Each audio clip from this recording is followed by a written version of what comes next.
안녕하세요 여러분, 축구원 이준입니다. 오늘은 저희가 최근에 말레이시아 2부 리그 참가에 확정 지은 서울 피닉스 FC랑 이제 공식적으로 이제 파트너십을 체결했는데, 그 전에 제 양옆에 있는 선수분들 뭐 잘 아시는 분들 계시겠지만 옆에는 이제 문창진 선수와 유승우 선수가 와 있거든요. 공교롭게도 두 선수가 최근에 동남아시아에서 활동을 했어요. 그래서 실제로 두 선수가 이제 활동했었던 동남아에 대해서 좀 이야기 들어보고, 그리고 또 이제 말레이시아에 대해서 어떻게 생각하는지 좀 이렇게 물어보고 싶어서 실제로 경험자들을 통해서 그래서 오늘 좀 모시게 됐습니다. 일단 뭐 문창진 선수부터 자기소개 가볍게 해볼까요? 안녕하세요. 어디서 최근에 뛰었죠? 최근에 이제 인도네시아에서 슬레만 뛰었다가 다시 들어오게 됐는데, 인도네시아 슬레마에 최근에 활동했었다. 옆에 있는 이제 유승우 선수 좀 가볍게. 네, 저는 최근까지 태국 1부 리그 콘킨 유나이티드에서 활동하다가 다시 한국 지금 휴가를 보내고 있는 유승우 선수라고. 네. 뭐 두 선수 워낙 축구 좋아하시는 분들 다 아실 텐데, 문창진 선수는 인도네시아에서 활동했잖아요. 최근에 좀 그때 생활이 좀 어땠는지 궁금해할 것 같아요. 사람들이 어떠셨나요? 생각보다 좋았던 것 같아요. 일단은 동남아 하면은 한국 축구 선수들 중에 뭐 태국, 베트남 뭐 이런 쪽에 거의 많이 갔었으니까, 인도네시아는 사실 프로 선수들이 많이 안 가봤잖아요. 그래서 처음에는 조금 걱정을 많이 했는데, 그래도 생각보다 환경이나 뭐 음식이나 뭐 라이프나 이런 게 너무 좋아가지고 생활하기 편했다. 인도네시아 사람들도 너무 착하고 한국 선수를 너무 좋아해 주시니까 그래서 너무 편했어요. 먹는 것도 괜찮았고 사람들도 친절하고 전반적으로 생활하기에 너무 좋았다. 너무 좋아. 그럼 축구 환경은 좀 어땠어요? 축구 환경? 축구 환경은 조금 열악하긴 했어요. 어떤 점이 열악하다? 일단 라커룸 자체가 없었고. 라커룸이 없다? 네, 태국은 있어요? 태국은 라커룸 있어 근데. 태국은 좀 난감하긴 해. 네. 라커룸이 없다. 좀 생소하네, 라커룸이 없는 게. 밖에서 옷 갈아입고 샤워기도 한 개 있고. 경기장에 갔는데 훈련장에. 훈련장. 그러면 샤워하려면 웨이팅 샤워를 안 하고 퇴근을 하죠. 집에 가서 씻는다. 그럼 만약에 거기 이제 현지 선수들은 샤워하는 선수도 있을 거 아니에요? 거기 수돗물로 바가지나 뭐 이런 걸로. 이제 공동 물이 또 있구나. 그건 좀 충격 먹긴 했어요. 재밌어 근데 이런 것도. 몰랐던 거니까 샤워실이 하나. 우리 승호 선수 또 얘기 들어봐야죠. 콘켄 유나이티드 1부 리그인데, 태국은 사실 이제 인도네시아보다 우리나라 선수들이 많이 갔잖아요. 어떠셨어요? 뭐 처음 동남아 무대이기도 했는데. 생각한 것보다 역시 인도네시아랑 마찬가지로 일단 날씨가 한국 여름보다 오히려 덥지 않은? 오늘자 날씨보다 더 시원하나요? 비슷한 것 같은데 생각보다 습하지 않고, 보통 해가 지고 훈련을 하기 때문에 뭐 날씨적인 문제는 전혀 없었고, 음식이나 이런 것들 워낙 뭐 동남아 가시는 분들, 여행 가시는 분들 잘 아는 것처럼 재밌게 생활한 것 같아요. 제가 다르게? 걱정했던 것과 다르게 생각보다 괜찮고 오히려 좋았다. 특히 어떤 게 좀, 샤워실 혹시 잘 돼 있었나요? 샤워실이 있긴 있는데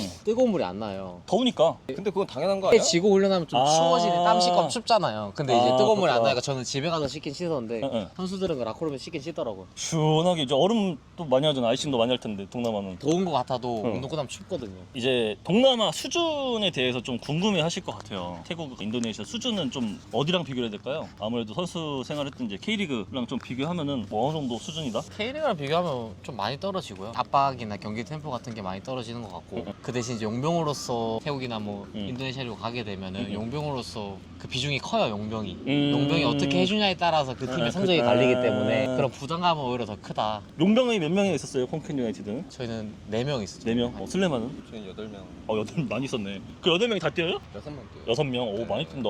거의 이제 용병들 축구라고 보면 되죠.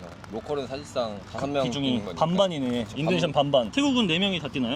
태국은 작년까지는 3+1 이렇게 3명 용병, 1명 아시아. 네 근데 이제 명이었는데? 다음 시즌부터는 아시아 것도 없어지고 그냥 용병만 5명 뛸 수 있다고 하더라고요. 5명. 그러면 일단 수준은 K리그보다는 좀 낮다. 시설도 조금 낮은 편이다. 근데 잔디 같은 부분은 저는 동남아 잔디가 훨씬 우리나라 잔디보다 좋다 생각하는데, 좀 그런 부분은 어떤가요? 태국은 이제 성적이 좋은 팀들, 상위 한 6개, 5-6개 팀들은 상당히 좋고, K리그 못지않고 그 하위 팀들은 많이 열악하다. 떡잔디. 네, 갈리는 것 같아요. 똑같다. 떡잔디. 잘 미끄러지고 이러겠네 아무래도. 잔디가 좀 물을 먹고 막 미끄러진 것보다 튀어요 많이. 안 죽는다. 그런 게 있구나. 사실 솔직히 말씀드리면 궁금한 게 너무 많아요. 근데 이제 승우 선수가 빨리 가야 돼서 자, 본론으로 한번 들어볼게요. 본론으로. 저희가 최근에 보셨는지 모르겠지만 이제 말레이시아 2부 리그에 참가하는 팀과 이제 파트너십을 체결했어요. 그래서 이제 한국 선수들로 거의 대부분 구성해서 나가는데, 오늘 기준 다음 주에 안산에서 공개 테스트를 개최하고 선수 선발을 직접 해요. 근데 물론 이제 두 분이 계셨던 팀보다는 열악하겠죠. 그렇지만 저희는 뭐 대상자들이 뭐 K리그 출신이 올 수도 있겠지만, 그런 선수들보다 대학 출신 혹은 뭐 정말 선수로서 활동을 못 해본 선수들한테 좀 기회가 될 것 같은데,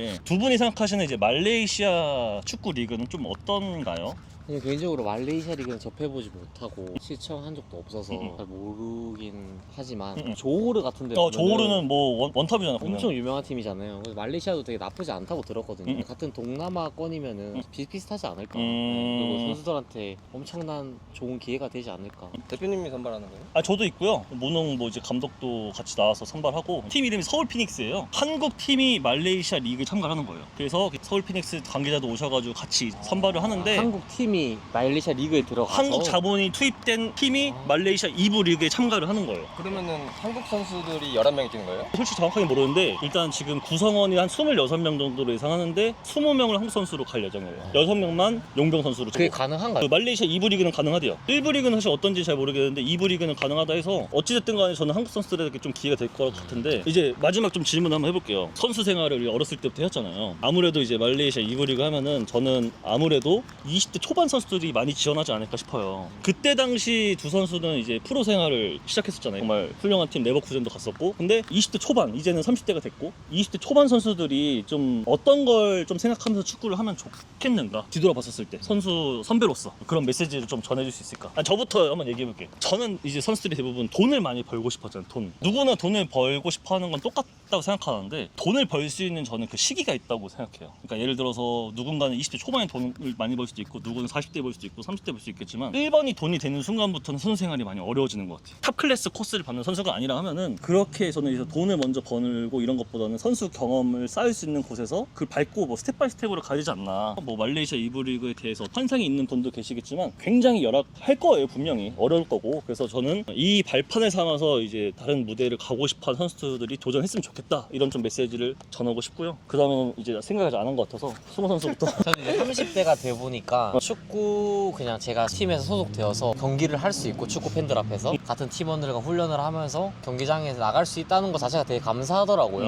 30대가 되어 보니까. 그래서 이제 20대 초반 선수들은 무궁무진하잖아요. 언제 국가대표가 될 수 있는 거고 언제 이렇게 성장할 수 정말 크기 때문에 이런 소중한 작은 기회들도 놓치지 않고 축구할 수 있는 거에 감사해서 정말 그냥 하루하루 축구하는 거 좀 나중에는 나이가 들어서 은퇴 시기가 앞당겨 오면은 정말 하고 싶어도 못 하니까는 저는 이제 조금씩 느끼거든요. 은퇴 시기가 다가올수록 또 이제 안산에서 또 새로운 피닉스 공개 네. 테스트 하는 것도 네. 좀 어떻게 보면 정말 일생일대의 기회일 수도 있는데 그리고 공개 테스트가 원래 보통 선수를 선발 안 할 수도 있잖아요. 최소 5명을 무조건 뽑아요. 그러니까 얼마나 무조건 좋은 뽑아요. 기회예요. 무조건 5명 이상은 뽑아요. 그래서 그런 게 또 기회가 될 수 있겠다 생각하고 좋은 말씀인 것 같습니다. 마지막으로 이제 창균 선수 생각 많이 한 것 같은데 허공 저는 보면서 진짜 생각을 많이 못했고 네. 어떻게 보면 이제 또 선수들이 네.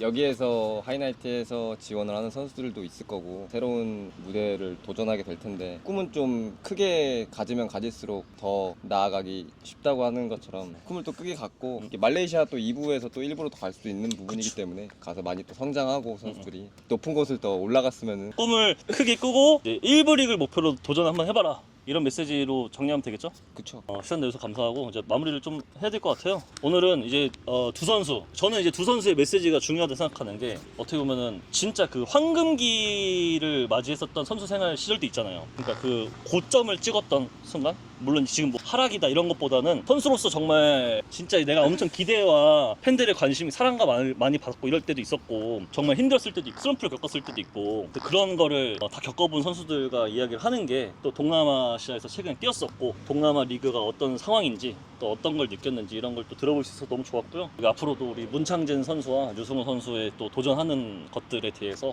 많이 관심 가져주시고 응원해 주시면은 또 새로운 데서 또 활동을 한다고 도 준비 중이니까요. 저희 하이나이트 팀도 많이 응원해 주시면 감사하겠습니다. 마무리할까요? 마무리 어떻게 하지? 이렇게 해본 게 처음이라서 하나 둘 셋 안녕히 계세요. 안녕히 계세요. 오늘은 여기까지.